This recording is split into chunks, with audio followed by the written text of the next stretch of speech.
Ayan po mga kabida, isang magandang oras sa lahat at welcome po sa aking channel. Eto po, damay pong pangalawang produkto po mga kabida, no? Na inendorso po ni Vice Ganda, mga kabida, dito ho sa kampanya na i-ban o i-boycott mga kabida, no? Dahil ho sa pambabastos daw, ano, ni Vice Ganda kay dating Pangulong Rodrigo Roa Duterte, ano po? Doon po sa kanyang concert kasama ho si Miss Regine Velasquez, ano po? Eto, babasahin ko lang po. Ito po Balita, no? Mula sa ang balita ngayon, mga kabida, ano pa?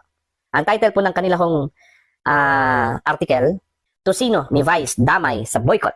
Ayan. Lumalawak ang panawagan ng boycott laban kay Vice Ganda matapos madamay ang mga kumpanyang inendorso niya.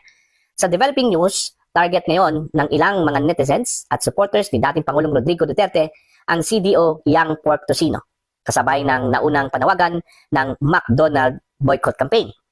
Nagsimula ang isyu matapos ang kontrobersyal na biro ni Vice Ganda tungkol kay dating Pangulong Duterte na nagbunsod ng panawagang ideklarang persona non grata siya sa Davao City.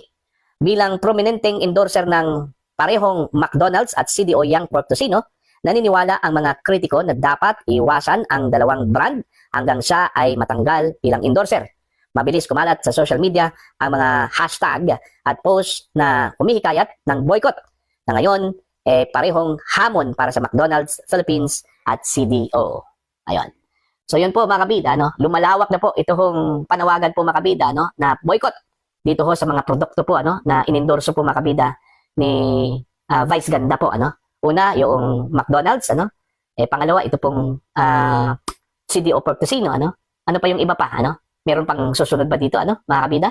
Titingnan po natin sa mga darating na mga araw po. Basta ngayon, abot langit po yung galit po ng mga supporters po ni dating Pangulong Duterte po mga kabida, no? Dito ho kay Vice Ganda.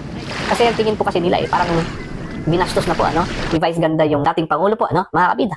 Mocking na po yung ginawa po niya, no? Hindi na po yung entertainment po, mga kabida. Ayon po sa mga nakaobserba po mga kabida, no? Kahit na nga ako nung nakita ko yung video although sa umpisa po, akala ko po entertainment lang po, ano? Patawa lang po yung mga kabida para sa mga nanonood po doon sa loob po ng Coliseum, ano? Kinalaunan po na-feel ko na iba na po ito. Hindi na po ito purely entertainment, mocking na po ito mga kabida, na po, na? Okay? Hindi po pwedeng, kahit na po sabihin po natin, komedyante po. Okay? Granting po komedyante.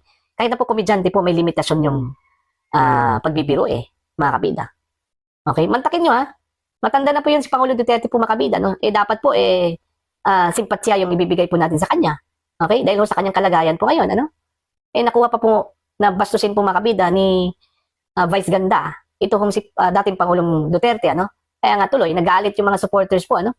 Hindi po lubos sa kalain po ni Vice Ganda po mga kabida na ganun karami yung mga taga-suporta po ng dating Pangulo, ano? Okay? Minsan nga, ilagay po sa tama yung pagbibiro.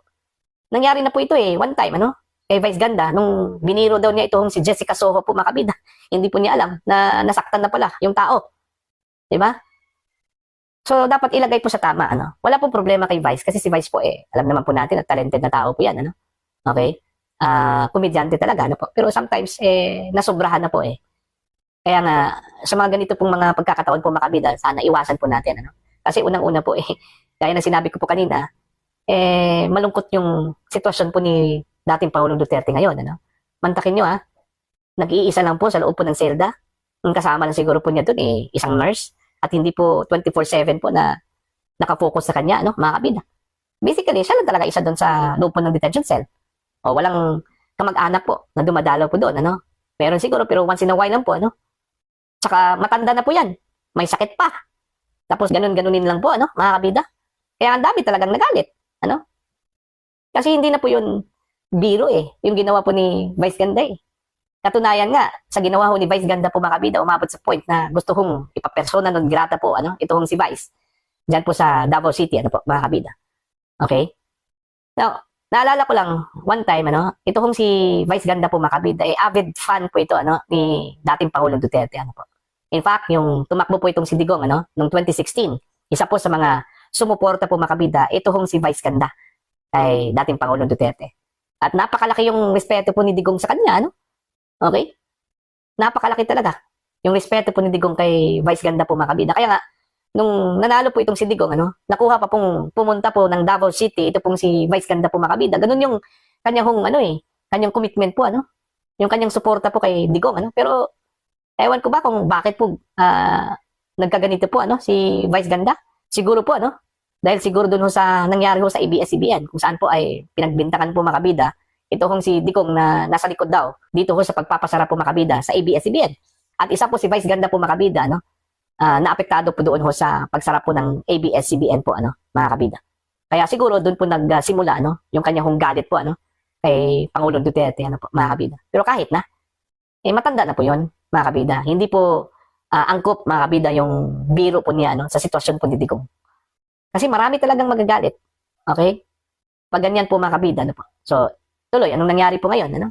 Apektado yung mga produkto pong inendorso po ni Vice. Baka po, ultimately, baka mag-decide ito po mga may-ari po ng mga produkto na tanggalin na lang po ito kung si Vice Ganda po, mga kabida, no? Dahil apektado na po yung kanila kung mga produkto po, ano? Okay? Kung maalala po ninyo, nabawasan po ng mga followers ito pong si Vice. Ganun po katindi yung reaction po makabida ng mga supporters po ni Digong, yung DDS, ano? Okay? How many followers pa po ang aalis po sa page po ni Vice Ganda po makabida? Anyway, pagdating ho sa persona non grata po, hindi naman po talaga apektado dyan si Vice, ano? Kasi okay lang po, hindi po siya pupunta ng Davao. Wala akong problema dyan. Pero ang posible hong maapektuhan talaga itong si Vice, ito hong pag-boycott po makabida sa mga produkto. Kung ito po ay meron pong epekto po makabida sa mga produkto, talagang magsasuffer talaga ito hong si Vice Ganda makabida, no? Yun yung posible hong effect sa kanya kung sakali hong malawakan yung pag-boycott dito ho sa mga produktong sinabi po nila na inendorso mga kabida ni Vice Ganda, no po.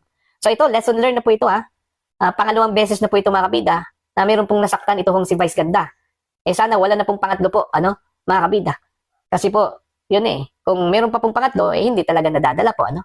Ito hong si Vice Ganda po, mga kabida. Ngayon, personalan na po. May mga, anong tawag po dito? Mocking, ginawa ito hong mga bashers po ni Vice, ano. Pinersonal na po. Ito hong si Vice Ganda po, mga kabida, no. Okay? Hanggang kailan kaya yung pangbabash po, mga kabida, no, ng mga supporters ni Digong kay Vice Ganda, no, mga kabida. Yun yung aabangan po natin, ano. At saka wala naman pong inilabas po na apology, ano. Ito hong si Vice ngayon. Tahimik pa po.